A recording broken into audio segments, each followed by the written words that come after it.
할렐루야. 우리 함께 고백하시겠습니다. 나는 연약하지만 그리스도는 위대하십니다. 또 고백하시겠습니다. 하나님의 은혜와 진리를 사모합니다. 네, 오늘 나눌 말씀의 제목은요, 하나님이 베푸시는 은혜와 진리. 하나님이 베푸시는 은혜와 진리입니다.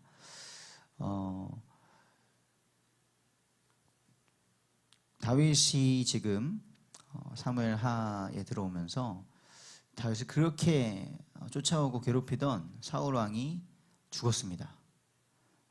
이제 하나님께서 기름 부으신 대로 다윗이 왕이 되면 되는 그런 상황인 것이죠.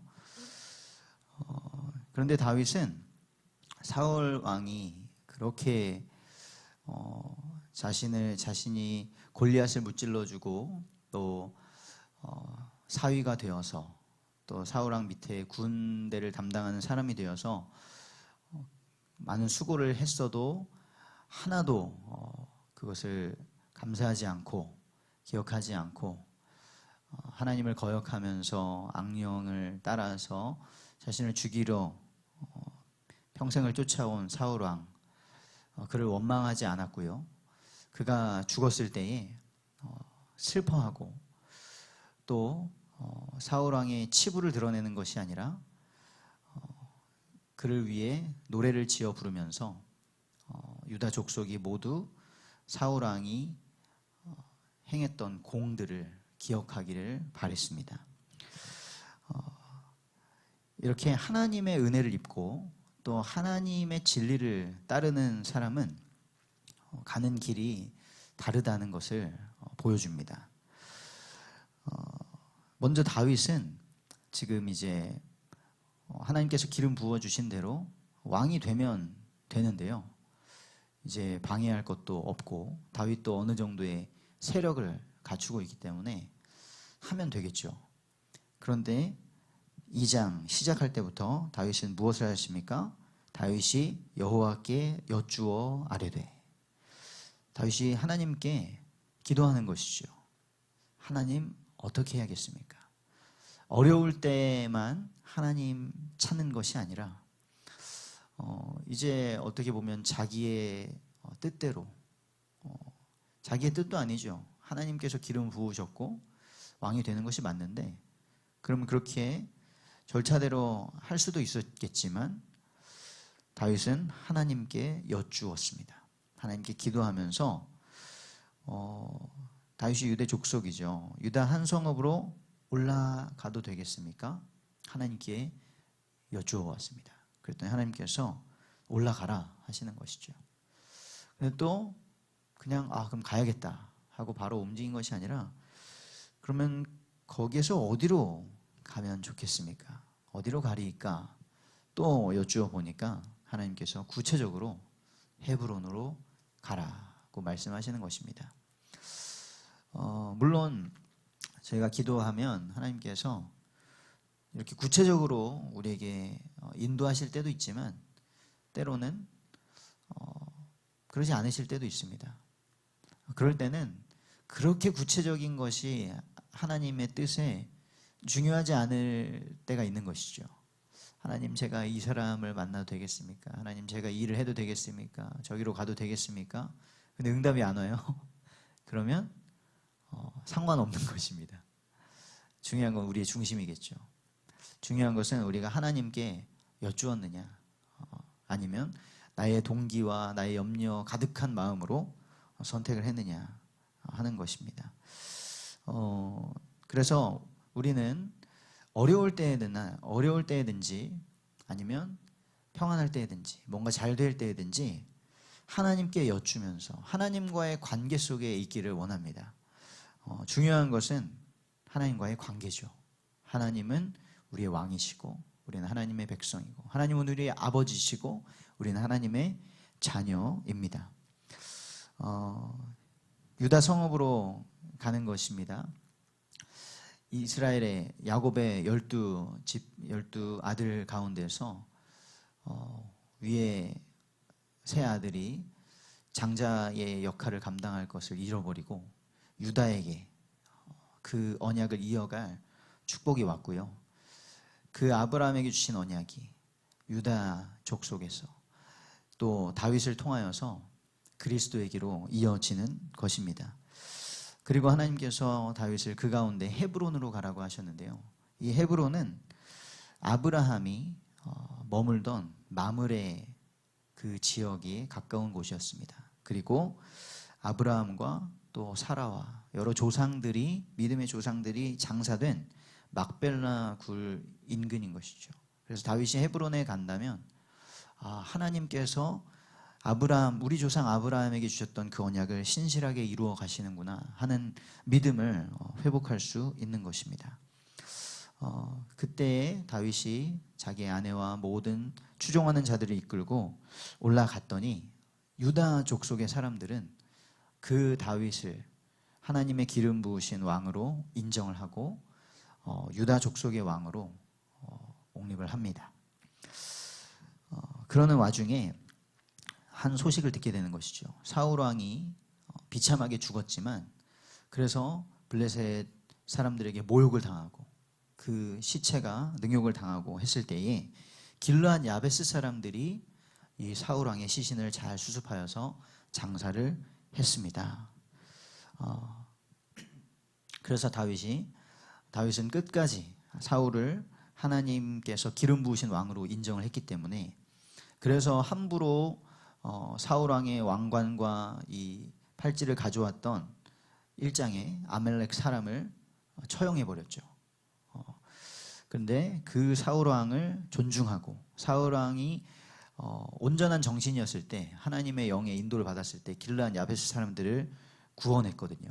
그래서 그 은혜를 기억한 길르앗 야베스 사람들이 사울 왕의 시신을 잘 수습해서 장사를 했습니다. 그래서 그 사람들에게 다윗은 축복하는 것이죠. 너희가 이렇게 하나님의 사람에게 은혜를 베푼 것을 여호와께서 복을 주시기를 원한다. 여호와께 복을 받을지어다. 그리고 하나님께 축복받아라고 하는 것을 넘어서 나도 이 선한 일을 너희에게 갚을 것이다. 하나님께서 기름 부으신 왕 사울, 그 뒤를 이어서 나에게 하나님께서 기름 부으셨는데 그 때에 내가 왕이 될 때에 나도 이 선한 일을 너희에게 갚겠다. 그래서 너희는 손을 강하게 하고 담대하게 하라. 내가 왕이 되어도 너희를 잊지 않겠다 하는 그런 축복을 합니다. 하나님의 은혜는 이렇게 계속해서 이어지는 것이죠. 하지만 이때에도 세상의 방법을 따르는 사람들의 대적을 받게 됩니다. 8절에 보면 원래는 하나님께서 이스라엘은 인간 왕이 세워지는 나라가 아니었지 않습니까? 신정 국가였는데 사사 시대가 지나면서 이스라엘 백성들이 우리에게도 왕을 주옵소서, 우리에게도 인간 왕을 주세요, 다른 강대국들처럼 왕을 주십시오. 그렇게 사정사정해서 하나님을 왕으로 인정하지 않고 초대왕 사울이 세워졌는데, 그렇다면 하나님께서 기름 부어 세우시는 왕이 계속해서 왕이 되어야 되는 게 맞습니다. 그런데 8절에 보면 사울의 군사령관 넬의 아들 아브넬, 이 아브넬은 사울 왕의 친척인데요, 이 아브넬이 하나님께서 사울을 기름 부어 왕으로 세우셨다는 것을 잊어버리고, 당연히 그러면 세상의 방법은 무엇입니까? 왕의 혈통이 계속 왕이 되는 게 맞잖아요. 그러니까 사울 왕의 아들 중에 한 명인 요나단은 죽었고 다른 두 아들도 죽었고, 그 중에 살아남은 사울의 아들 이스보셋을 데리고 자기 마음대로 다윗과 좀 떨어진 마하나임 이스라엘의 위쪽 땅으로 가서 거기에서 왕으로 삼아버립니다.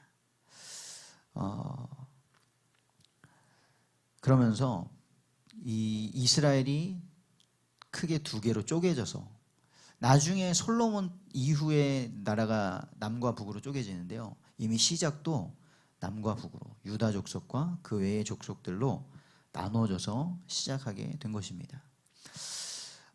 이렇게 하나님의 뜻을 따라가려는 우리 성도님들의 삶에 세상의 방법으로 대적하는 자들이 있습니다. 그런데 그때 우리는 다윗과 같이 두려워하지 마시고 당황하지 마시고 하나님께 아뢰며 하나님께 여쭈면서 한 걸음 한 걸음 인도받기를 원합니다. 하나님께서는 절대 자신의 뜻을 대적받지 않으십니다. 우리가 보기에는 이렇게 복음이 전파될 수 있을까? 이렇게 연약해진 교회가 소망이 있을까? 라는 생각이 들 수 있지만요, 하나님께서는 반드시 하나님의 뜻을 이루시고 승리하게 하시는 줄 믿습니다. 그래서 어제 강단 말씀을 통하여서도 새하늘과 새 땅의 소망을 우리에게 주시는 것이죠. 사실 저는 어제 주일 아침을 맞으면서 조금 낙심했었습니다. 어제 예배에 나오신 성도님들 보셨겠지만 우리 교회 학교 아이들이 많이 나오지 못했죠. 그렇게 지난 다니엘의 기도에 21일 동안 기도하고 연락하고 찾아가고 했는데 이 주일 예배도 어려운 모습을 보면서 조금 낙심을 했습니다. 그런데 바로 하나님께서 강단을 통하여서 시련은 있지만 실패는 없다. 예수 그리스도께서 반드시 승리하신다. 그 소망을 품으라고 저의 마음에 심으시더라고요. 그래서 다시 한번 이 새벽에 기도하며 시작을 해야겠다라는 마음을 주신 것입니다. 세상 사람들은 하나님의 뜻과 상관없는 또 자기의 유익과 자기의 자리를 위해서, 어제 오후에도 말씀하셨지만 디모데후서 마지막에 보면 이 마지막 시대 사람들은 하나님을 사랑하지 않고 자기를 사랑하고 돈을 사랑하고 그렇게 살아갑니다. 그렇게 우리의 신앙의 길을 대적하겠지만 오늘 이 아침에 하나님의 약속의 말씀 붙잡으시고 기도하시면서 소망을 품고 시작하시기를 원합니다. 결론입니다. 우리는 다윗과 같이 어려울 때든지 또 잘 될 때든지 하나님께 기도해야겠습니다. 시편 110편 105절에 보면 주의 말씀은 내 발의 등이요 내 길의 빛이니이다. 다윗이 그렇게 고백했습니다. 다윗은 알았던 것이죠. 하나님의 말씀만이 나의 인생을 온전하게 은혜의 길로, 진리의 길로 인도하는 말씀이다라는 것을 알았습니다. 그 은혜를, 그 응답을 알았던 바울도 말씀했습니다. 빌립보서 4장 6절 7절에 아무것도 염려하지 말고 다만 모든 일에 기도와 간구로 너희 구할 것을 감사함으로 하나님께 아뢰라. 오늘 이 아침이 그 기도하는 시간이 되기를 원합니다. 그렇게 하면 하나님께서는 아브라함에게 주셨던, 다윗에게 주셨던 그 언약을 그리스도 안에서 우리의 삶 속에 이루어 가실 줄 믿습니다. 세상이 어떤 방법으로 저와 우리 성도님들을 대적한다 할지라도 반드시 승리하게 하실 것입니다. 그래서 우리는 썩어질 지금의 하늘과 땅 바라보지 마시고 소망 두지 마시고 다시 오실 그리스도의 날에 이루실 새 하늘과 새 땅을 기대하기를 원합니다. 오늘도 우리가 새 속에 물들지 않고 복음 위에 굳게 서는 저와 우리 성도님들 되시기를 주님의 이름으로 축복합니다.